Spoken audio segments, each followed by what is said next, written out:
Good afternoon, everyone. My name is Bart Martindale. I want to welcome you to this edition of the podcast called Stay Curious, sponsored by the American Space Museum, which is made possible by an endowment from the Marie Louise G West Endowment. I want to also thank our guests from Facebook, YouTube, and Twitch. My special guest today is Mr. Fred Gregory. Thank you for being here, Fred. Thank you, Bart. This is a former astronaut extraordinaire and many other things. We're going to talk about that. But before we get started, this is Veterans Day. You're a veteran. My cameraman over here is a veteran, Marty Winkel. I want to thank you guys for your service. Thank you very much. It means a lot to Americans. Now, I want to talk about first your background. You have an interesting background. Now, tell us a little bit about where you were born, where you grew up, where you went to school. So I grew up in Washington, D.C. I went to public schools in Washington. I had amazing parents, amazing family. They allowed me to do anything basically I wanted to. I was an only child. I spent a lot of time in the Boy Scouts, traveled a lot with the Boy Scouts, and got a very early interest in the military, and then more specifically in flying. And so at a very early age, I decided I wanted to be an Air Force pilot. And I had encouragement by friends of my parents. And I was especially excited when they announced the building of this new university college out in Colorado. Because as a Boy Scout, I had climbed to Pikes Peak when I was 11, 12 years old. And so this new college was going to be right at the foot of Pikes Peak, and that's the Air Force Academy. Okay. And so that was my college of choice. And the rest is history. Well, now, to get into a military academy, you have to be referred, recommended, sponsored. How does that work? There are many ways that you can get a nomination for the academy. One that you mentioned, and that is a nomination from a congressman or senator. Washington, D.C. did not have, still doesn't have, either a congressman or a senator. And so we had to look for a congressman or senator who would sponsor me. And my dad actually did that. He found a Reverend Adam Clayton Powell, Congressman Adam Clayton Powell from New York, Harlem. And Adam Clayton Powell was the one who nominated me. And so for the 4 years I was at the academy, my home address was his church in Harlem. Really? The Abyssinian Baptist Church. And I did not realize that until I saw later the application that he sent in. So you had a very famous sponsor. I had a very famous sponsor, yes. Well, that's awesome. And colorful. He was very colorful. All right, now you went from the Air Force Academy into the military. Yes. And then you were in Vietnam. I was in Vietnam, yeah. When I graduated from the Air Force Academy, we were all pilot qualified. And so I would say 90% of our class, my class of 1964, all went to pilot training. Majority of them went to fighters. And there were a small group of us who decided not to follow the mass, but to go off and do fun things. And so we chose helicopters. Okay. And I had one assignment in the United States in helicopters, but immediately went to Da Nang as a rescue helicopter pilot. And so I was in Da Nang from June 1966 to June 1967, and did SAR missions, search and rescue missions, in the northern part of South Vietnam, in North Vietnam, and Cambodia, Laos, and areas like that.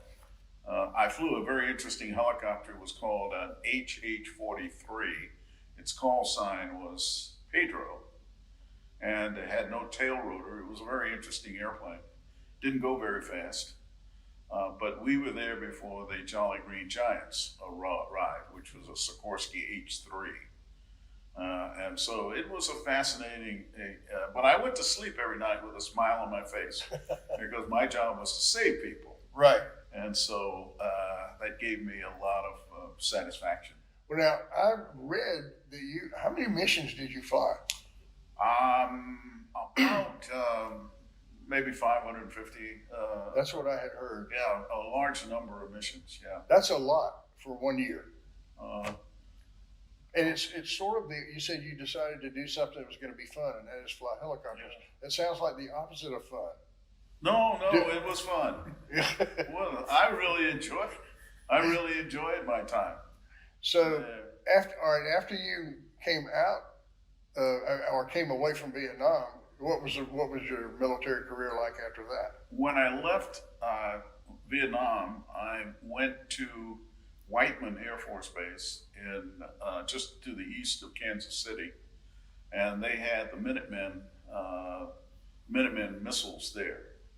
And so I went from these H-43s to a Huey, and my job was to fly crews back and forth, the command crews, the cooks, the security police, back and forth to these missile sites, and also do a lot of other maintenance type things like checking to make sure the cables between the missile sites had not been damaged by farmers or bad weather or something like that. And I was there for about 15 months, flying anywhere from 80 to maybe 110 hours a month. And so when I left Whiteman, I had about 1,200 hours of Huey time. Good grief. In that 14 or 15 months. I got there in September, and I left in December. And so in that a little over a year, I got 1,200 hours in the Huey. Well, at some point, you transitioned you went to test pilot school, right? Well, that was a little bit later. While flying Hueys, the Air Force came to me, as they did to all of us original helicopter pilots, and said, "We're going to take you out of helicopters, and you can go into any airplane you want." Now, it's like, who is this really on the phone? But I chose F4s, Phantoms. And so we went from Missouri to San Antonio to get a transition to jets, flying T-38s there in training. And then from there, I went to Davis-Monthan, which is where they had the replacement training unit for F4s. And so I went through the F4 school, and I was on my way back to Southeast Asia. And I got a call from our military personnel saying, or reminding me that I had applied earlier for test pilot school, which I, at that point, had really forgotten that I had done that. And they said, "It's yours to turn down. You change with the Navy, and you're going to go as a helicopter pilot." And I said, "Whoa, I fly Phantoms now." And so I actually flew from, me and the director of operations flew from Davis-Monthan in Tucson, Arizona, to the test pilot school at Lexington Park, Maryland. And I went in and talked to the skipper of the school and convinced him that if I was curious whether I could do both rotary wing and a fixed wing. Mm-hmm. And he told me that had never been done. And if I was stupid enough to do it, well, yes, we could do it. So, so I got back to Military Personnel Center and said, "Yeah, I'll do it." And I went down. So the Air Force did not know I was doing this. They thought I was just going as a helicopter guy. And so I went down there and did the helicopter course and as much of the fixed wing as I could. And from there, I was assigned to Air Force Flight Test Center at Wright-Patterson Air Force Base. And I got there, the Air Force still thought I was a helicopter guy, put me in helicopters, and I negotiated with the fighter ops director that I could come also and fly. and I was able to convince everyone that I could fly helicopters and fighters at the same time. Really? And so that's what I did. I flew helicopters and fighters, and there was a lot of other, stories in there. But I was just doing amazing things in both. And NASA needed a test pilot, current, rotary, and fixed wing. And I guess I may have been one of the only ones in the Air Force. And so I was loaned to NASA as a test pilot, engineering test pilot, flying both fixed wing and helicopters. And so it's most of these things, I never had anything planned. Nothing was planned. Everything was, because I had this background, I was qualified to, do things like that. So I never had a plan, and things just happened based on the broadness, I guess, of the background that I had, my flying experience. So at what point in the process did you decide you wanted to be an astronaut?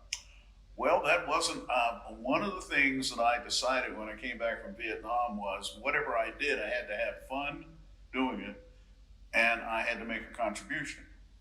Okay. And so when I got to a point where it was no longer fun, or I felt as though I wasn't making a contribution, I attempted to change jobs. Mm. And so I applied for test pilot school while I was flying helicopters because I was flying over and over and over again the same thing every day. So I was in a rut. So I applied for test pilot school. That's why I had applied for test pilot school while I was in helicopters. And so when I got tired of doing something, I attempted to change. I try to pivot. And as Yogi used to say, came to the fork in the road, I take it. And so that was kind of the way I was. So I had been a test pilot for the Air Force. I was a test pilot for NASA. And I think that was probably 6 years as a test pilot. Mm-hmm. And I was just getting bored. The contribution was there, but doing the same thing over and over again. All of it was great stuff, but I was just getting tired. So I saw an advertisement in the magazine. It said, apply for this shuttle program, be an astronaut. And I thought, well, that's something to do. And then I had some encouragement from a friend of my parents who I had grown up with. And his name was Ben Davis. That's all I knew was Ben Davis. And when I was growing up, all the guys, all the men were first name, last name, and all the wives were Aunt something. So it was Ben Davis and Aunt Agatha. I didn't realize who Ben Davis was at the time. I didn't know he was a general in the Air Force until I went to flying training, and he ended up in my house one day, and my wife was standing at attention, and he's in there, got all these stars on the shoulder. I didn't know that he was the first, the commander of the 99th Pursuit Squadron, the Tuskegee Airmen, until when he called me and said, I'd like you to apply for the shuttle program for myself personally and the Tuskegee Airmen. I said, who are the Tuskegee Airmen? And he told me the story about the experiment down there, not the Tuskegee experiment, but the experiment of taking young black college grads to teach them how to fly. And the experiment was to show and demonstrate that no, they weren't smart enough to do that. So they failed the experiment. I mean, they became great flyers. So the other person who influenced me was Lieutenant Uhura from Star Trek. And she had determined, and I am only slowly learning her history, that she was wondering why in the past all the astronauts were white, young, European, 5'8" people. And so she went to Col, the NASA, and said, let me start a program. And so she began in, I believe it was February '78. Deadline for submission was, applications were 30th of June. I am told that only about 1,500 people had applied. And so she went on a campaign for minorities and women, and it ran about 2 months. And if you look at where she visited, it's essentially the entire United States. I mean, the number of places she went, and the number of applicants went from 1,500 to some astronomical number. And so I saw her on TV. One day, I turned the TV on, there she was. She was standing there, she looked at me and said, "I want you to apply for the astronaut program." She was talking to me. And you said, okay. Oh, yes. So between Ben Davis and Nichelle Nichols, Lieutenant Uhuru, those were the encouragements that I had. Nicole Stotts talks about that in her book. Huh? Nicole Stotts, she talks about that in her book. Oh, yeah. Well, she did. She is responsible for Sally Ride. She's responsible for Judy Resnick.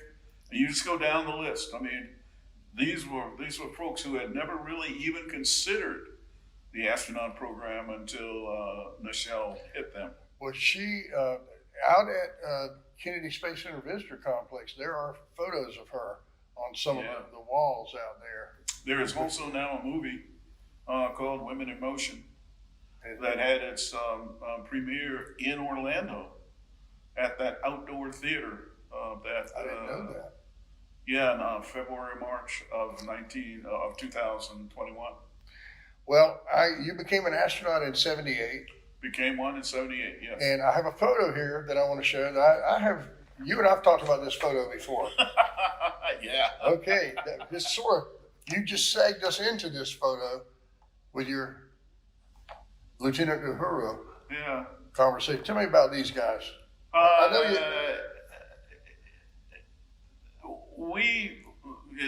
The group of 35 was probably the most diverse group probably ever hired by the government. And so there were women and minorities there, and so we were just three who were selected in that first group. These became, well, now everybody probably that is a space fan knows these names. I mean, of course, you're on there, and we have Ron McNair. Yeah, we got Ron McNair on the other end and Guy Bluford in the middle. And so, unfortunately, we lost Ron in the Challenger accident. But there they are. They put us in these suits, and it wasn't until many, many years later that we actually had our own suits. Well, one of the questions that I was asked by our Stay Curious leader, Marquette, was the photo of you guys in Apollo spacesuits. Yes, the white ones. Yeah, he said, "I don't understand that. Why did they do that? Why were they? What was behind that picture?" If you can give me the answer, I'll have an answer. Well, I'm sorry. They just put us in, just like that suit. They just put us in suits. Okay. And we are in the white Apollo suits. And why they decided to do that was at a much, much higher pay grade than me. Okay, now, you flew 3 missions. STS-51B. Yes. STS-33 and then STS-44. You were pilot once, commander twice? Yes. And it usually goes the other way, does it not? No, pilot twice, commander finally?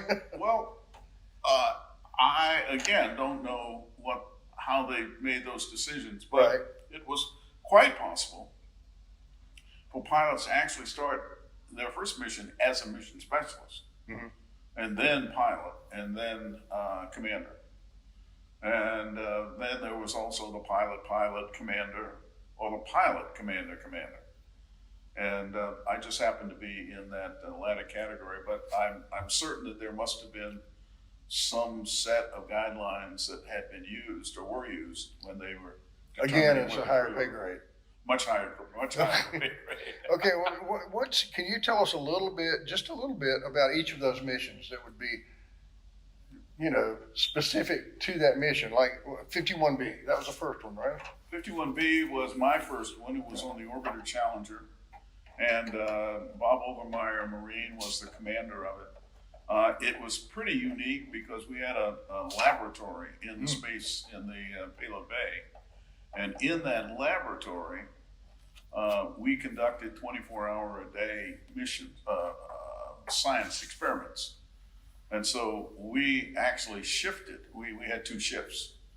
And Bob Overmeyer had the gold shift, gold for Marines. And I commanded the silver shift for the Air Force, silver representing the Air Force. And we would have hotbeds.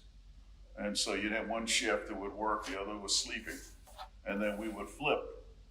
And the gold shift would go to bed and the silver shift would work.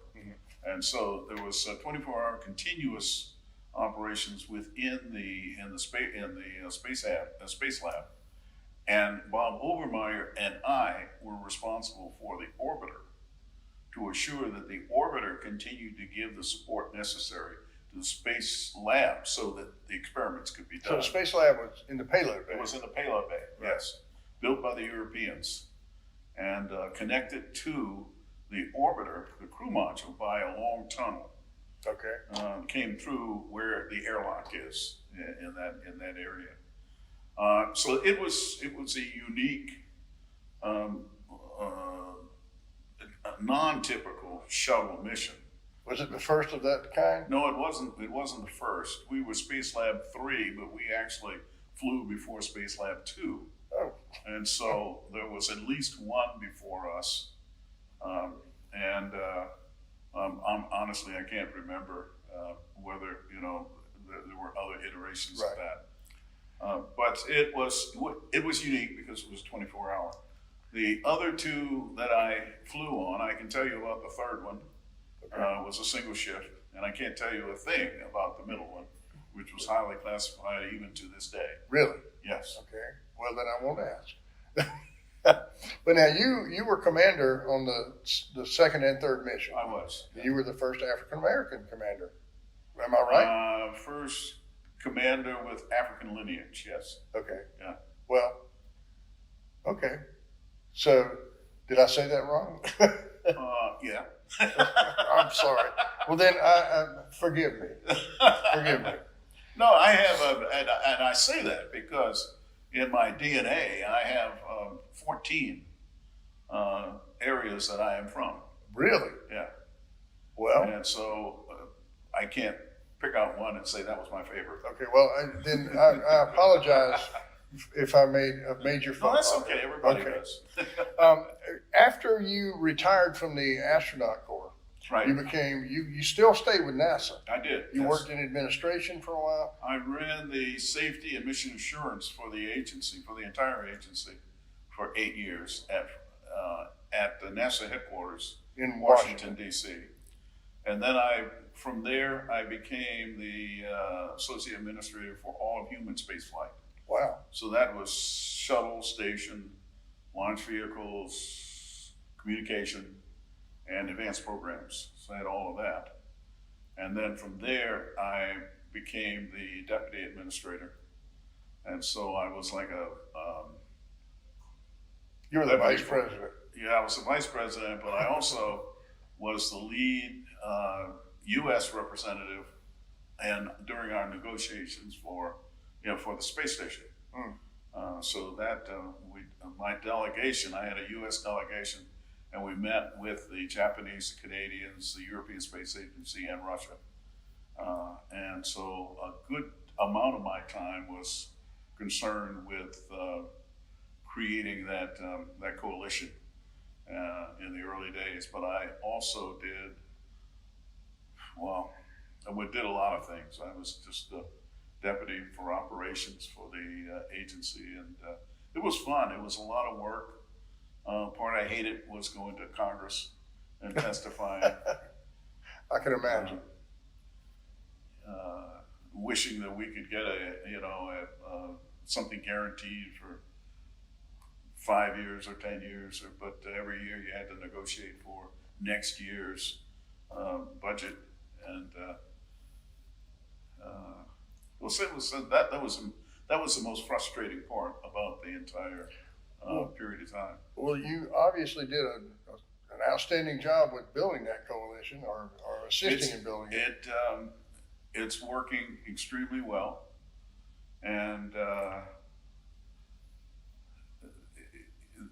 I'm very pleased with it. I see that China is stepping up at this point and has its own space station. Mhm. And China has already sent probes to Mars and things of that nature. Russia will be talking about building their own space station, but they're still working with the International Space Station. Some of the astronauts, at least one of the astronauts that launched last night was a part of that coalition. Am I right? Well, we had 3 Americans and 1 European Right. on SpaceX last night, and maybe the European was. Yeah, that's what I'm thinking, because it is a tight coalition. Okay, so once you left NASA and you became a retired person, are you really retired? You bet I am. I used to get up at 4:30 or 5.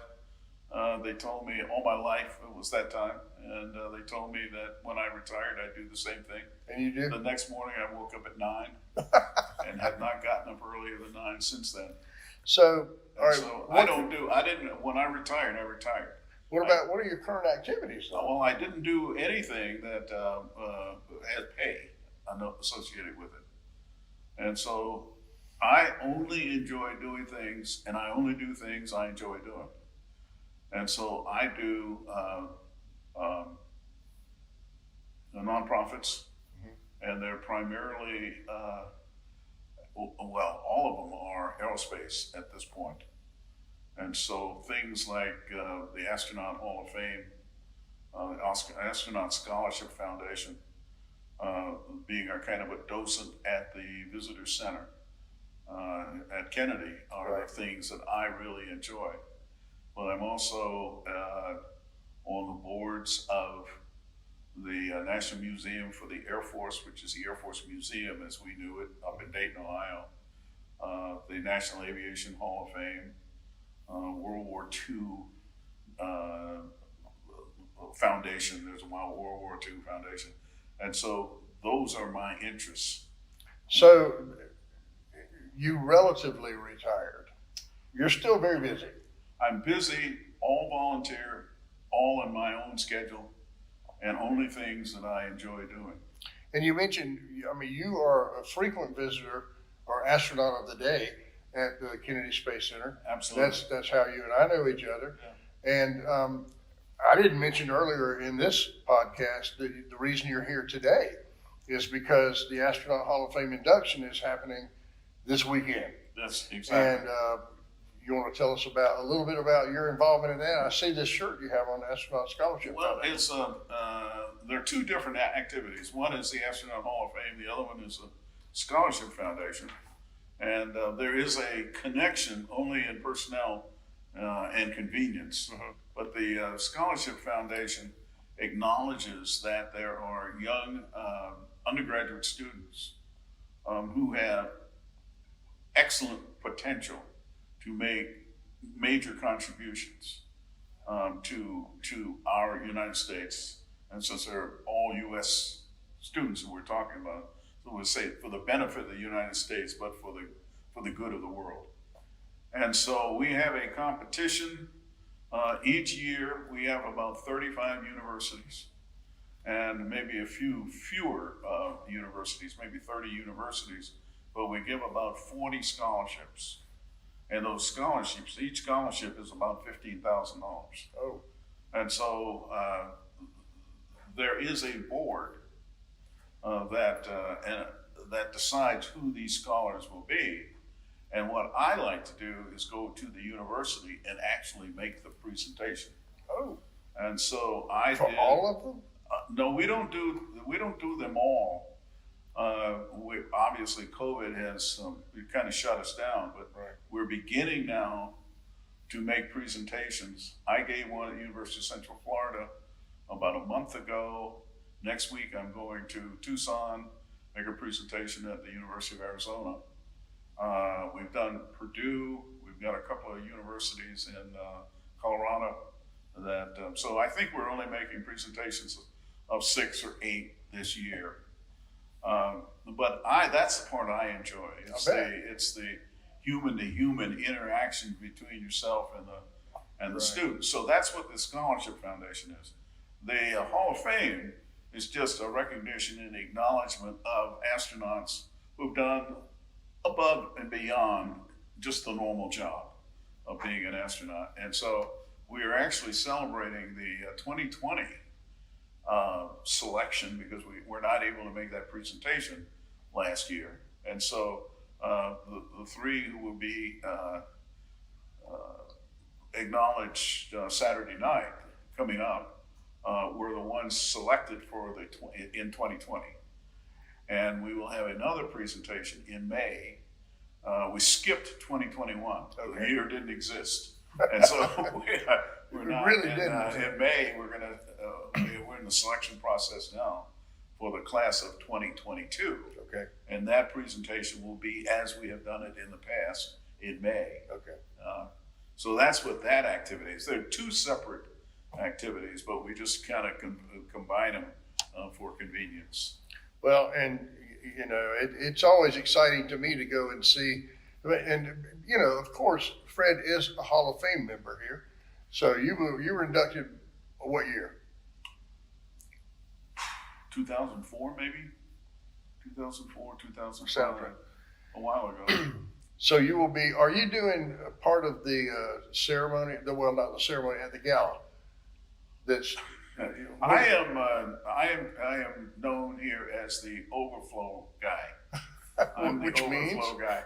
Well, if you remember the old commercial a long time ago, give it to Mikey, he'll eat it. Oh yeah. Okay, that generally means that nobody else would do it. And so this morning I gave a talk because I think no one else would do it. And when I say overflow, there were grand expectations that a significant number of people would be able to attend the gala. Mhm. And they planned that way, and I think they sold tickets that way. Well, then they were informed, Hall of Fame, that they couldn't have that many people at the gala. And so now we're talking about people who will be able to go to the gala and then the rest of it. I get the rest of it. Oh. And so while the gala is going on, it's being broadcast, and I am there to wander around with these folks, as I understand, who were not able to go to the gala because of the restrictions and They limitations. won't be mad at you, will they? No. So I'm the overflow guy. All right, I'm going to change directions a little bit.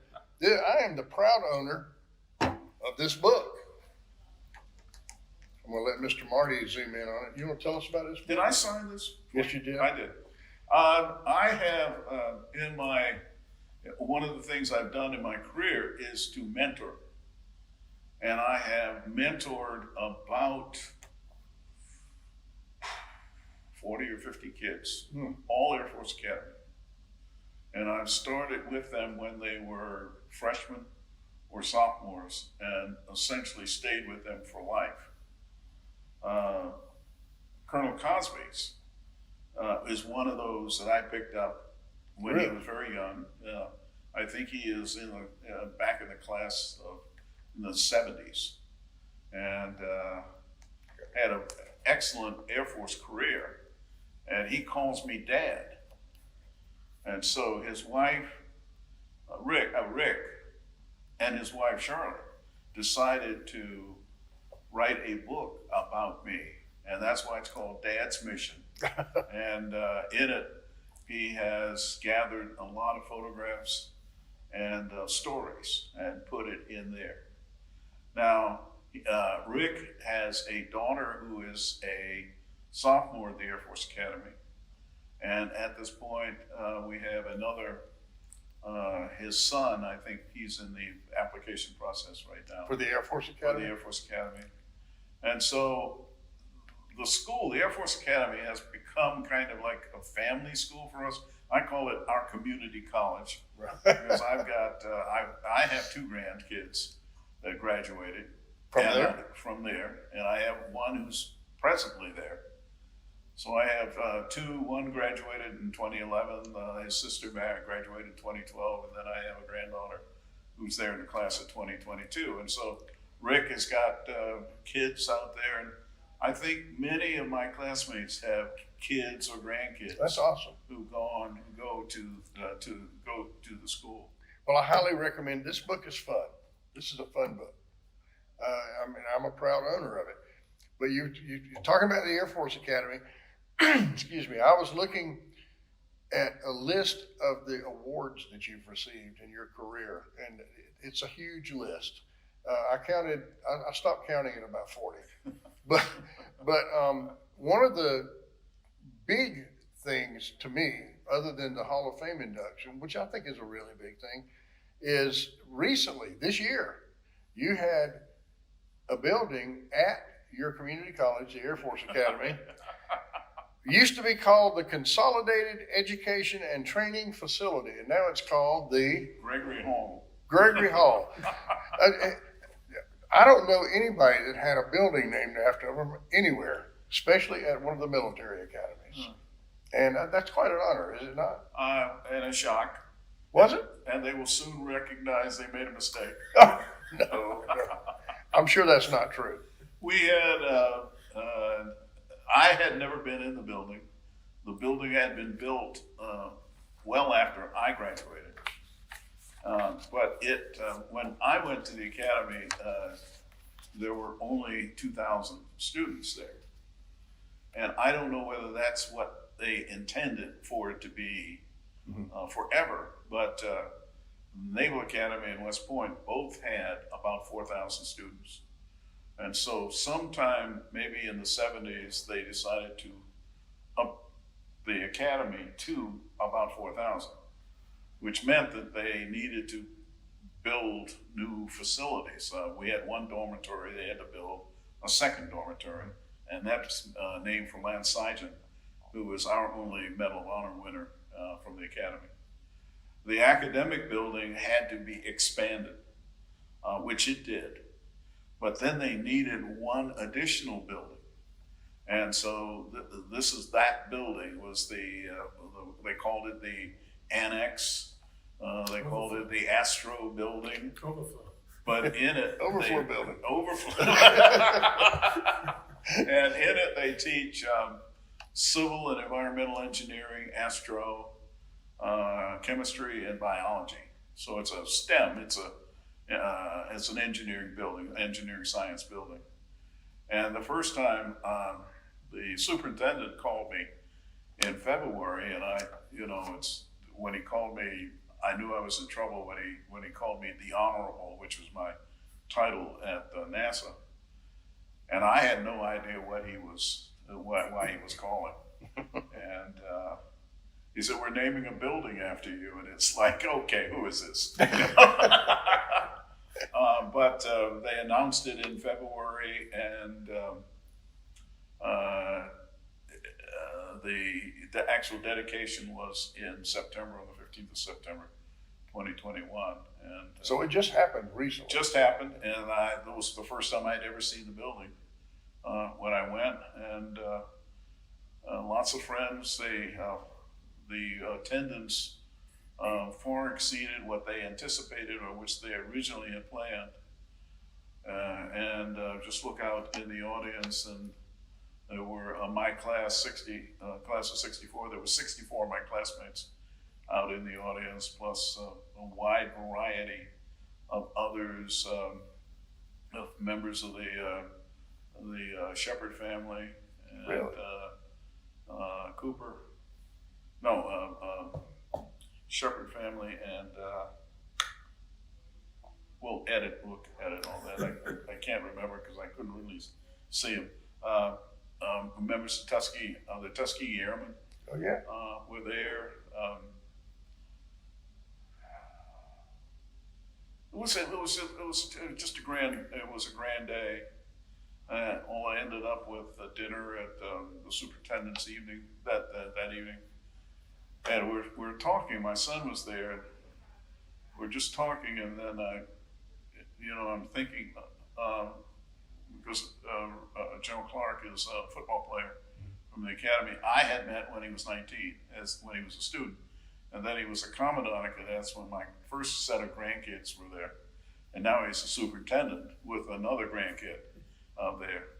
And we're just talking, and then suddenly it dawned on me, he is in the year group of my son. And I said, who recruited you? And Soup says, Kenny Hatfield. I said, that's the same as my son.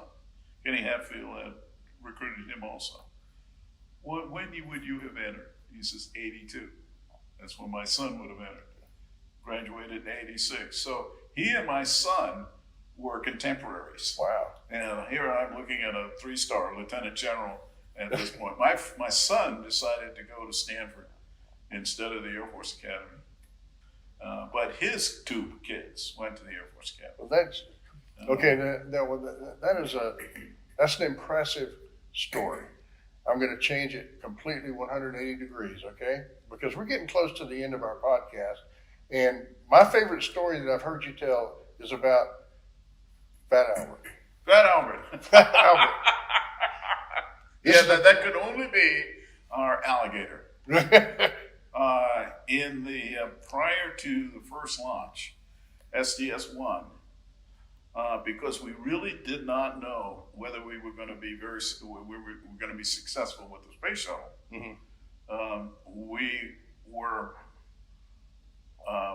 preparing ourselves for worst case scenarios, and so we had a contingency operation plan that required the assistance of SEALs, pararescue guys from the Air Force, special ops guys from the Army, to be prepared to search and rescue crew members from the shuttle if the shuttle went down, crashed someplace, either in the water or on land. Mm-hmm. And so we had these practice scenarios all over the country and in the water to extract the crew members from the orbiter if this thing was somewhere it wasn't supposed to be. Well, in order to practice the water, we had a mock-up of the front part of the crew module, and we floated it in the water.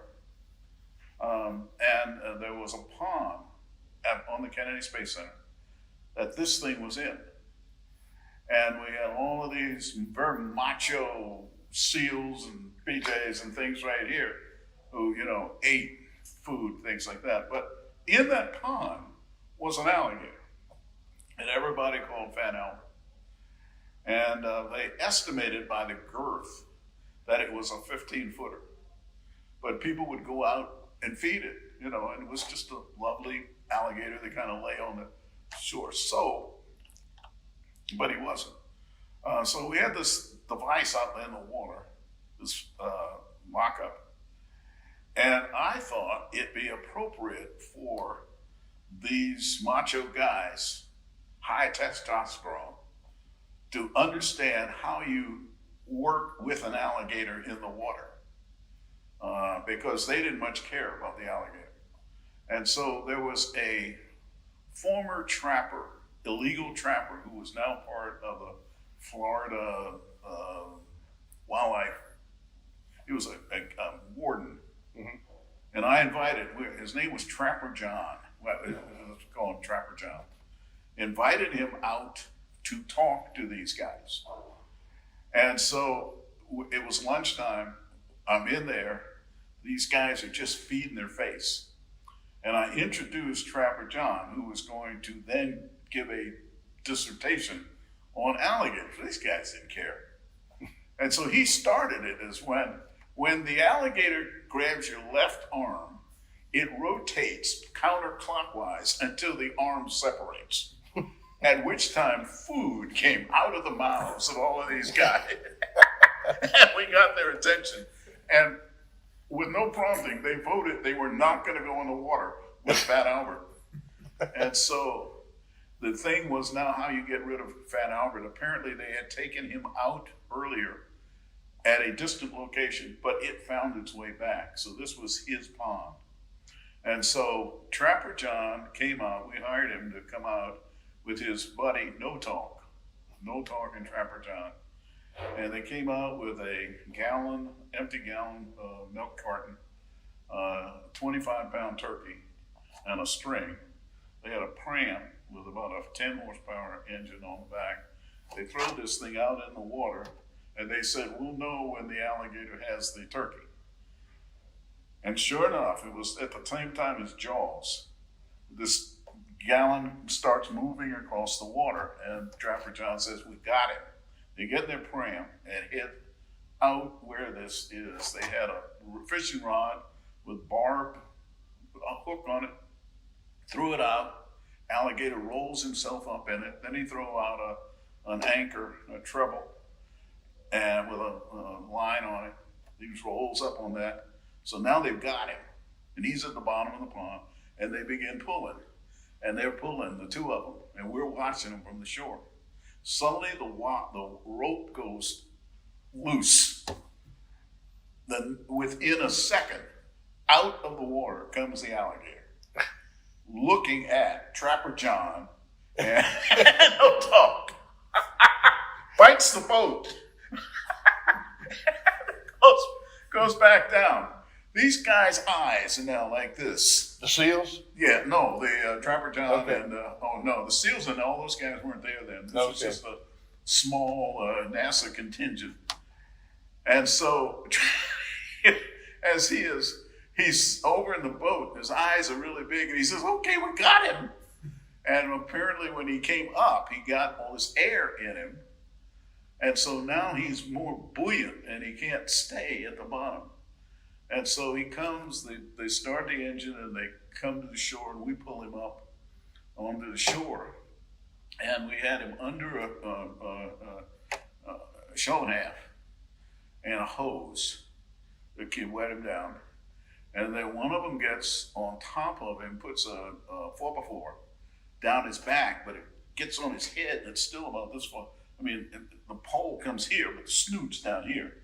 So they duct tape him, they bring his legs up, and so you've got this pole. And, he's lying there. We're waiting for Busch Gardens to come over from Tampa to pick him up and take him back over to Tampa. And so one of the guys is just kind of standing there leaning on the pole and just kind of touching the alligator. And the next thing we know, the alligator goes whap like this. All the duct tape shatters. Had his leg, his mouth right next to this guy, touching the guy who's touching him with it. The next thing, guy went 20 feet in the air. I swear, hair turned gray. So Tampa got there. They took him over to Busch Gardens, and I think it has been within the last 5 to 8 years that it finally died. Really? Over there. And I think they even called him Fat Albert. I was going to ask if they did that. Fat Albert. Well, I think that we're sort of at the end here. I am going to do something I've never done before. I'm going to make a shameless shout out to your lovely wife, Annette. You see this picture here? I told you, Fred is my hero. He's also my friend. And when he and his wife come down, and she's a surfer, so she likes to come down to Florida. And by the way, you live in Annapolis, Maryland, where the Naval Academy is, which is sort of strange since you're an Air Force Academy guy. I guess that's okay. And my wife, Diana, and I like to go out and at least spend a little while with you and your wife. Hello, Annette. Sorry you weren't here. I hope you enjoy this interview we've done. Fred, thank you so much for being my guest here today. Thank you. It's been an honor. And thank you, sir. Success for the American Space Museum. Well, thank you. Before we go, I want to remind everybody we are a nonprofit. Please help us with that. I want to thank our watchers again and the Marie Louise G. West Endowment for making this possible. Thank you, Mark, for letting me be your guest host. Guys, see you next time.